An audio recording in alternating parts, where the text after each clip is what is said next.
Hey guys, it's Pete and Roxy here, and today we're going to share a little story about our emotional trauma releases.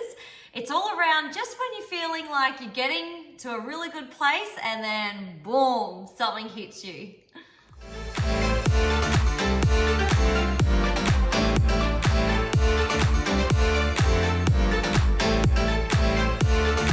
Hey guys, the last week has been very intense in our household. We are just like you. We are still human, having a human experience, releasing emotional trauma from our energy centers, our vessel. And I actually was having a great experience the last week. And Pete? That's code for things were rather heated around the house from time to time. It's just part of the journey, right? Like I think the week before, everything's going good, you're bubbling along well, and then I think there was a few little things, but even though I just said something a certain way and used a certain phrase of words and the look on your face, and next minute,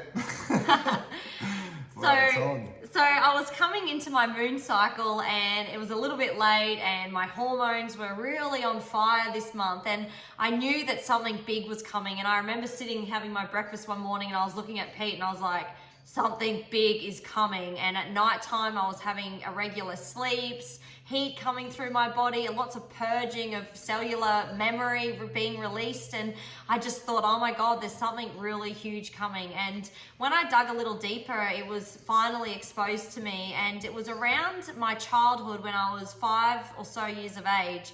My mother moved us up to Queensland for a new experience. She moved us away from my father to get us out of a traumatic kind of situation in the household. And we moved into this new experience, and there was another male around. And I remember some memories starting to come up around this, and I thought, oh my God, I thought I worked through this, you know. And then day by day, it was like this really slow release. It wasn't giving it to me all in one afternoon. It was just lingering the energy. And that's when I knew this was deep and it was in my heart. So meanwhile, I'm getting triggered by Pete for not putting the toilet seat down and different things like that. I'm like, all these years, and you used to put the toilet seat down, and then all of a sudden you're not putting the toilet seat down, and just little household things, bickering at him, being that moody cow, as you know us women can be on that moon cycle. And I was always conscious of it and communicating to him, letting him know, look, I'm working through something, sorry for that before. And then I'd do it again, I'm saying, I'm sorry again, you know, like constantly this way. I'm not even sure that I left it up, actually. We got 2 other little boys in this house, and I'm not even sure it was me, but hey, I'm just not even going there. I was like, okay. So anyway, my father actually passed when I was, in this range, 5 to 8 years of age. And because of the trauma that he caused my mother in the new house that we were living in Queensland, we were never allowed to really talk about our father because it brought her so much pain and bad memories. And so we were very suppressed in terms of that relationship with my father. And he died. And one day they came into the room and she said, I've got something to talk to you about, really serious like this. And I remember she told us the news, and it was really like it actually broke my heart, but we weren't allowed to express our emotions back at that because of the pain that it brought her. And so we all kind of went, oh yeah, okay, and just continued playing Barbie dolls. And it was never really nurtured or worked through or talked through or anything like that. And it was almost like how dare us talk about our father in any situation moving forward, and especially because Mum had moved into a new relationship, so it wasn't very acceptable to talk about the old our father, really.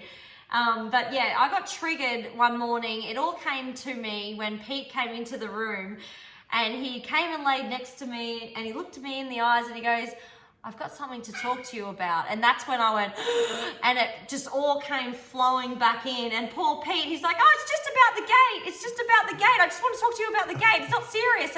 But it was too late, and boom, tears came. I hid under the blanket like a little girl, crying my eyes out, because finally I was allowed to express that emotion. And it was quite a significant moment, because I felt my heart in that moment when I was crying after Pete triggered me into that beautiful situation of releasing the emotion. And it was I felt my heart so cracked, and I had no idea how deeply affected I was as a little girl in there.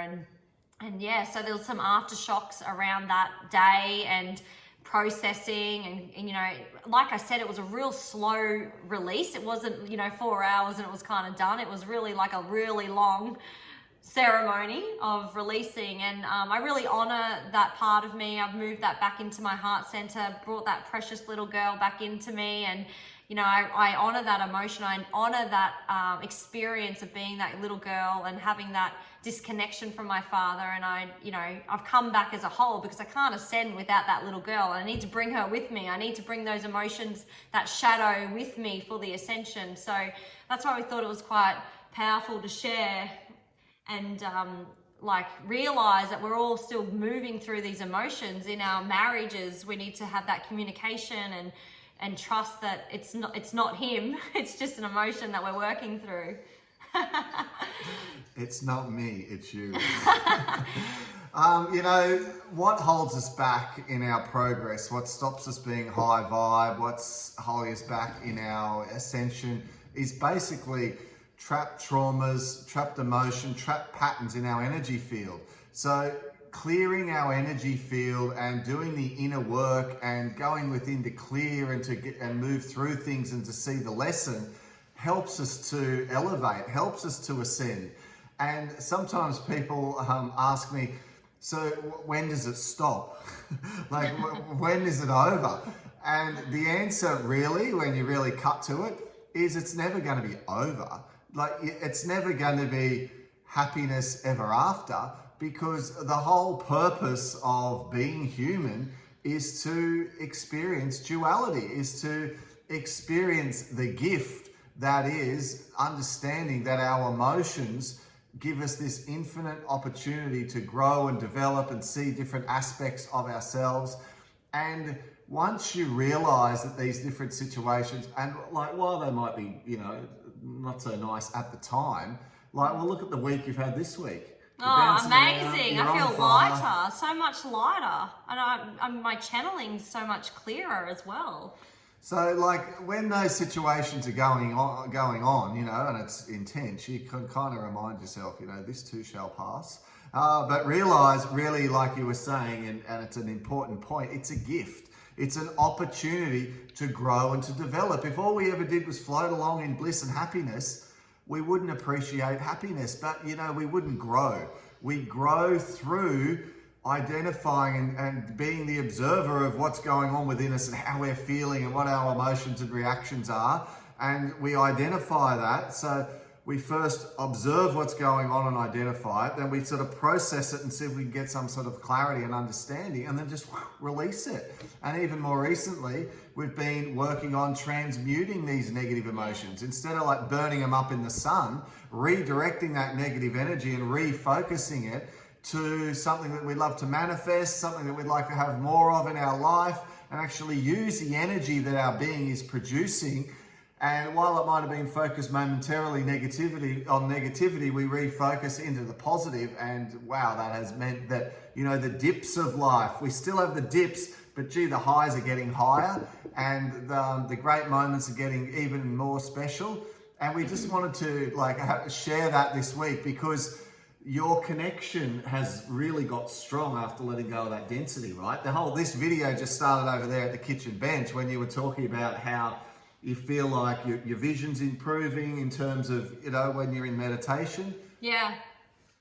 I feel lighter. Like, it's like, I feel lighter and brighter. I just said to Pete before, I'm back. I feel like I said to him, look, I'm so sorry that I was working through that, but just understand that it was just that whole father thing that was like lost, not in my heart, and a broken heart. And, you know, we were like, oh my God, it's so crazy how we have these like times where we're in the dips and then we come out and we're like, oh, I'm back to normal. And yeah, we have a joke about that. Oh, you're back again? I'm back. Excellent. Welcome back. Hey, baby, I'm back.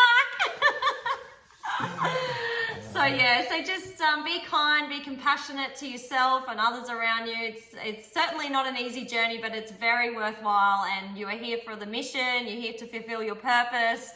The Great Awakening is definitely upon us, and we are all here to help and guide one another. So if you're feeling lonely, you're not really alone. You've got a whole lot of light warriors out here all around the world doing exactly what you're doing. And feel free to reach out to us. We're here to be of service to you, anchor more light into the planet, lift the frequency up, and change and shift the collective consciousness. So we love you, and we're sending big virtual hugs from Australia, wherever you are on the planet, and we'll be back soon. Bye.